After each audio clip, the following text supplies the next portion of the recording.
یہ بات پکی یاد رکھ لو، علم بیٹھ کے رہے گا، عمل خاموش چلے گا۔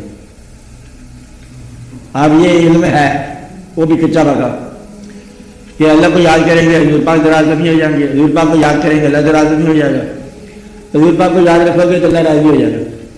یہ عمل کی بات کرتے چلے جاؤ۔ بحث جو ہے نا یہ عمل سے بچنے کا نام۔ آپ کرو مجھ سے پوچھو کیا ذکر کرتے جاتے ہو، کرو۔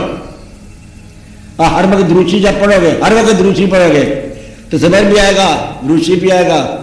اللہ کی نماز پڑھو، حضور پر درود بھیجو، اللہ کی نماز کے اندر اللہ کے حبیب پر درود بھیجو۔ یہ شرک کس بات ہے؟ میں نے کہا رہا ہوں شرک نہیں ہوتا، شرک صرف میں بحث ہوتی ہے، عمل شرک نہیں ہوتا۔ سبحان اللہ۔ آپ لگے چلے جاؤ، جانا اللہ کے پاس ہے، تم بچ نہیں سکتے اللہ سے۔ بس کہ جی وہ میں نماز نہیں پڑھی، شرک ہونے کا ڈر تھا، یہ سارے نانسنس باتیں ہیں کہ نماز پوری پڑھی ٹھیک ہے تو اس میں ڈر تھا شرک میں ہو جائے، پھر مولوی صاحب کے پیچھے کیسے نماز پڑھے، پھر اللہ کے حدیث کے ذکر میں تصور آ جاتا۔